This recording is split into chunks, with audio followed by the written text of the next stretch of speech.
So hello everyone, welcome once again and I hope आप सभी लोग अच्छे होंगे और अपनी तैयारी को नेक्स्ट लेवल पर लेके जा रहे होंगे, क्योंकि इस टाइम आपके पास बिल्कुल भी टाइम नहीं है बर्बाद करने के लिए। तो अपनी प्रैक्टिस को कंटिन्यू करते रहिए, क्योंकि प्रैक्टिस एक ऐसी चीज़ है जो कि आपके पेपर को पास कराएगी। ओके, तो आज का ये जो वीडियो है ये आपका इंग्लिश पेडागोजी में आप कैसे बेहतर स्कोर कर सकते हो, उसमें कौन कौन से ऐसे टैग वर्ड्स हो सकते हैं, कौन कौन सी ऐसी चीज़ें हो सकती हैं जिसको कि अगर आप ध्यान में रखते हो तो आपका पेडागोजी में 15 में से 13 प्लस स्कोर आपका 100% होगा, अगर आपने इन सारी ही चीज़ों को ध्यान रख लिया। मैंने जितने भी टैग वर्ड्स थे, जो भी आपका निचोड़ था पेडागोजी का, उसको मैं आपके साथ बहुत कम टाइम में शेयर करने की कोशिश करूंगी। और अगर वीडियो पसंद आता है तो वीडियो को लाइक और चैनल को सब्सक्राइब जरूर कीजिएगा। ओके, फिर स्टार्ट करते हैं हमारी आज की वीडियो को। और आज की वीडियो आप सभी के लिए, अगर आपने अपनी फर्स्ट या सेकेंड लैंग्वेज को इंग्लिश चूज करा है तो मोस्ट इम्पॉर्टेंट होने वाली है, क्योंकि इससे आप पेडागोजी में बेहतर स्कोर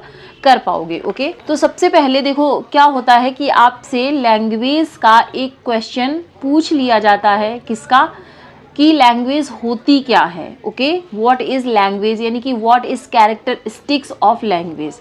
तो लैंग्वेज की विशेषताएं क्या होती हैं, वहाँ पे आपको कुछ टैग वर्ड्स मिलेंगे जो कि होगा सिंबॉलिक। क्या होगा? सिंबॉलिक। तो लैंग्वेज आपकी सिंबॉलिक होती है।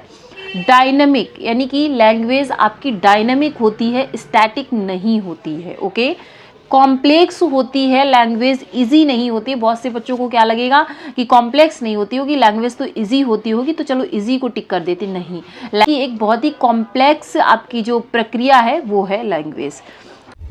उसके बाद आपकी जो होती है वो होती है आर्बिट्रेरी, यानी कि भाषा को आप क्या कर सकते हो, भाषा को आप अपने हिसाब से यूज कर सकते हो। ओके, और उसके बाद जो आपका भाषा की आपकी विशेषता होती है वो होती है मीन्स ऑफ कम्युनिकेशन, यानी कि लैंग्वेज को हम किस लिए यूज़ करते हैं, क्योंकि जिससे कि हम दूसरों से कम्युनिकेट कर पाए, एक अपनी बात को, अपने विचारों को, संप्रेषण भी जिसे कहते हैं, तो उसको हम एक दूसरे से आदान प्रदान करने के लिए हम किसका यूज़ करते हैं, भाषा का यूज़ करते हैं। ओके, नेक्स्ट पॉइंट जो आपका आता है वो होता है आपका language acquisition and language learning.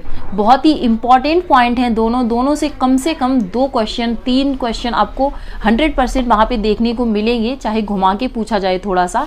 मैं आपको 1-2 क्वेश्चन भी लास्ट में बताऊंगी कि किस तरीके से आपको वहाँ पे क्वेश्चन को पूछा जाएगा। ओके, और ये आपका पार्ट 1 है, क्योंकि आपका मतलब जो एक पेडागोजी है उसको पूरे एक वीडियो में कवर करना थोड़ा सा टफ था, इसलिए आपका पार्ट 1 है। अगर आप लोग पार्ट 2 चाहते हो तो मुझे कमेंट सेक्शन में बताइएगा। और आपका टारगेट है 100 लाइक्स का, अगर आप लोग 100 लाइक्स कर देते हो तो मैं इसका पार्ट 100% लेकर आऊँगी। ओके, उसके बाद इसमें जो है आपका एक तो है एक्विजिशन और सेकंड है आपका लर्निंग।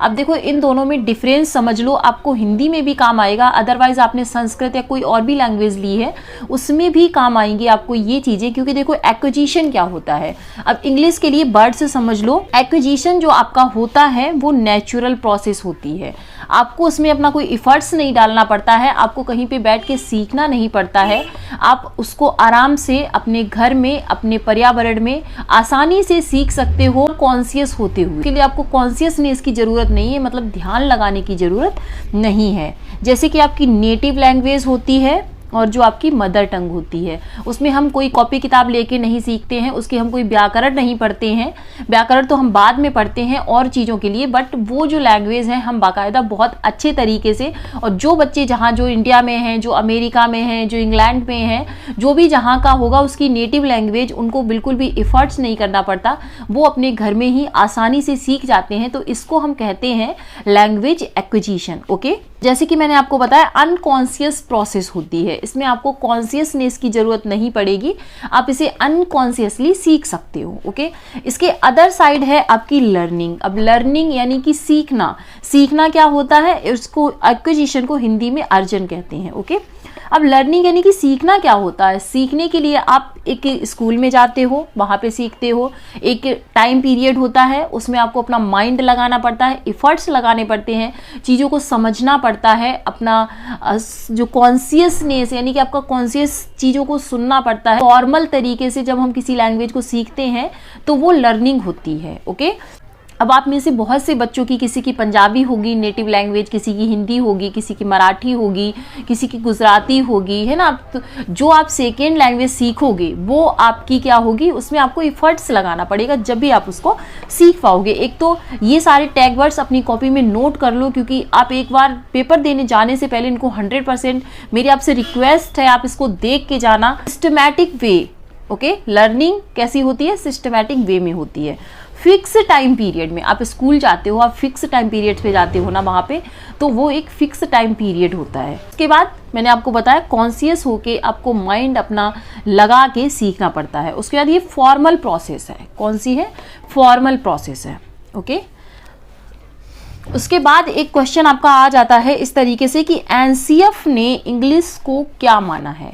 ओके, तो एनसीएफ ने इंग्लिश को सेकेंड लैंग्वेज भी माना है, और जैसे कि इंडिया जैसे जो देश हैं जहाँ पे मल्टीलिंगुअल यानी कि इतनी भाषाएं यूज होती हैं कि हमें खुद भी नहीं पता कितनी सारी भाषाएं यूज होती हैं, यहाँ पे जो आप इंग्लिश होगी वो आपकी ग्लोबल लैंग्वेज होती है।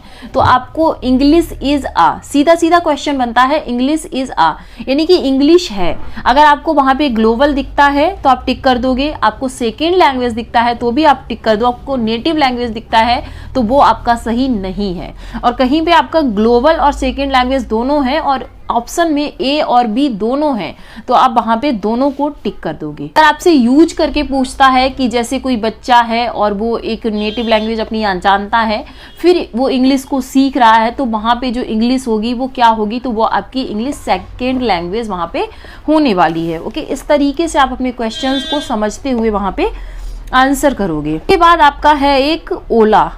क्या है, ओला ऑफिशियल लैंग्वेज एक्ट 1963 में आया था। एक क्वेश्चन आपका यहीं से बन जाता है कभी कभी कि जो ऑफिशियल लैंग्वेज एक्ट है वो कब आया था, 1963 में, 4 में, 2 में या 1 में। तो आपका 1963 ओला, OLA ऑफिशियल लैंग्वेज एक्ट। कितने वर्ड्स हैं इसमें, 3 वर्ड्स हैं, और 3 वर्ड्स हैं तो आपका 1963। इस तरीके से चीज़ों को आप कनेक्ट कर सकते हो। उसके बाद है उसके हिसाब से इंग्लिश को क्या बोला गया था, तो उसके हिसाब से इंग्लिश को एसोसिएट ऑफिशियल लैंग्वेज बोला गया था, यानी कि सहायक ऑफिशियल भाषा। ओके, उसके बाद आपका आता है एक टॉपिक नॉम चॉम्स्की। क्या आता है, नॉम चॉम्स्की। 102% आपसे कहीं ना कहीं हिंदी से लगा के इंग्लिश में आपसे 100% पूछ लिया जाएगा नॉम चॉम्स्की के बारे में। तो इन्होंने क्या दिया था, इन्होंने दिया था LAD language acquisition device. Okay, जो कि आपकी 5th ईयर तक, मतलब इनका कहना है कि बच्चे में 5th ईयर तक ये रहती है। तो अगर 5 ईयर तक बच्चे को कोई भी दूसरी आप लैंग्वेज सिखाओगे तो वो आसानी से उसको सीख जाएगा। उसके बाद इंग्लिश को सीखने के आपके कुछ क्या होते हैं, स्किल्स होते हैं, LSRW। इनका सीक्वेंस भी यही होता है, LSRW। मतलब लिसन, S मतलब स्पीकिंग, R मतलब रीडिंग और W मतलब राइटिंग। ओके, इसमें हो गया आपका listening, speaking, reading and writing. तो ये आपके क्या होते हैं, 4 स्किल्स होते हैं। ओके, उसके बाद है जो आपका लिसन होता है और रीडिंग होता है, यानी कि दोनों में आप क्या कर रहे हो, चीज़ों को ग्रहण कर रहे हो, रिसीव कर रहे हो। मतलब जब आप रीडिंग करोगे तब भी आपके माइंड में कुछ जा रहा है, और जब आप सुन रहे हो किसी चीज़ को वो भी आपके माइंड में कहीं ना कहीं कुछ जा रहा है। तो ये दोनों रिसेप्टिव या पैसिव स्किल्स होते हैं। इसमें आप कुछ एक्टिविटी नहीं करते, खुद से एक्टिव नहीं होते, बल्कि जो बाहर से आवाज़ें आ रही है या जो बुक में लिखा हुआ उसे आप पढ़ रहे हो तो उसको आप रिसीव कर रहे हो। रिसेप्टिव या पैसिव स्किल कहते हैं इसको। 1 नंबर में क्वेश्चन आपसे पूछ लिया जाएगा। बाद है आपका स्पीकिंग और राइटिंग। जब आप स्पीकिंग यानी कि कुछ बोलते हो, यानी कि मतलब आप एक्टिव हो। जब आप लिखते हो तो आप मतलब एक्टिव, आपका माइंड भी एक्टिव है, आप भी एक्टिव हो, तो इनको एक्टिव स्किल, प्रोडक्टिव स्किल या फिर एक्सप्रेसिव स्किल्स कहते हैं। आई होप आपको यहाँ तक समझ आया होगा, और कोई डाउट है तो आप मुझे कमेंट सेक्शन में पूछिए, मैं आपको पर्सनली रिप्लाई कर देती हूँ। मैं सभी का, कोई एक आध ऐसा हो जो भले ही छूट जाए, वरना अगर आपका क्वेश्चन ऐसा होता है जो कि आपके एग्जाम से रिलेटेड होता है या फिर आपको हेल्पफुल होता है, तो मैं 100% टाइम निकाल के उसका रिप्लाई जरूर करती हूँ। ओके, नेक्स्ट फिर हम देखेंगे डिक्टेशन। बहुत बार आता है कि डिक्टेशन क्या है, डिक्टेशन बच्चे को क्यों करानी चाहिए, डिक्टेशन से क्या फायदे होते हैं।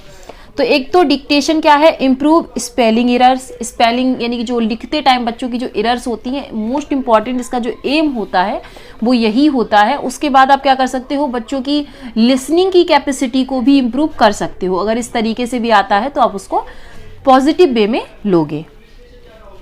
उसके बाद आपका एक क्वेश्चन आ जाता है 1 नंबर में कि साउंड्स कितने होते हैं इंग्लिश में। लेटर सबको पता है 26 होते हैं, लेकिन जब साउंड्स की बात आती है तो लोग कंफ्यूज हो जाते हैं। अब सुन लो, साउंड्स आपके होते हैं 44, है ना। 20 आपके वॉवल्स होते हैं और 24 आपके कॉन्सोनेंट्स होते हैं।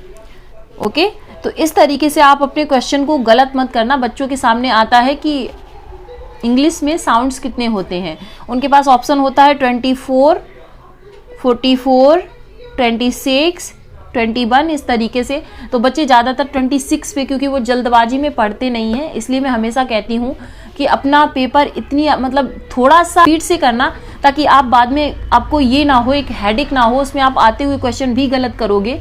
अगर आपने अपने टाइम को कंज्यूम करके नहीं चला तो 10 से 15 मिनट अपने पास रिजर्व रखना, ताकि आपका माइंड शांत रहे और आपका पेपर 100% क्लियर हो। जब आप चीज़ों को शांत मन से करते हो तो चीज़ें आपके लिए बेहतर हो जाती हैं। उसके बाद आपका एक नंबर में ये आ जाता फोनीम और मॉर्फीम किसे कहते हैं। तो फोनीम आपके पास फोन होता है ना, फोन में क्या आता है, साउंड आता है। क्या आता है, साउंड आता है। तो फोनीम होता है the smallest unit of sound. Okay, ध्यान रखना। उसके बाद आता है आपका मॉर्फीम। क्या आता है, मॉर्फीम।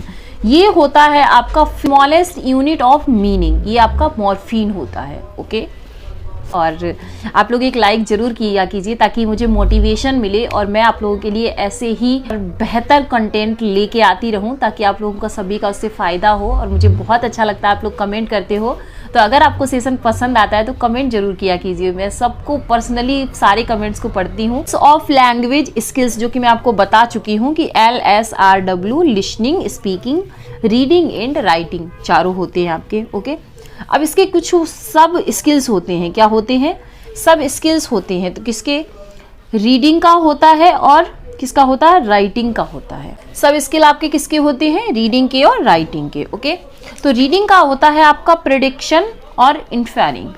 अब समझो इनको क्या होता है।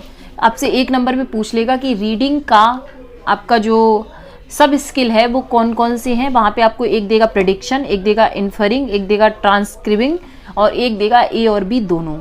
तो जब आपको पता होगी चीज़ें तभी आप वहाँ पे उस ऑप्शंस को सॉल्व कर पाओगे। तो आपके जो रीडिंग के सब स्किल्स होते हैं वो आपका फर्स्ट तो है प्रेडिक्शन। अब आपने कहीं ना कहीं ये वर्ड जरूर सुना होगा कि वो प्रेडिक्ट कर लेता है चीज़ें। प्रेडिक्ट का मतलब होता है किसी चीज़ का अनुमान लगाना, प्रेडिक्ट करना, प्रेडिक्शन।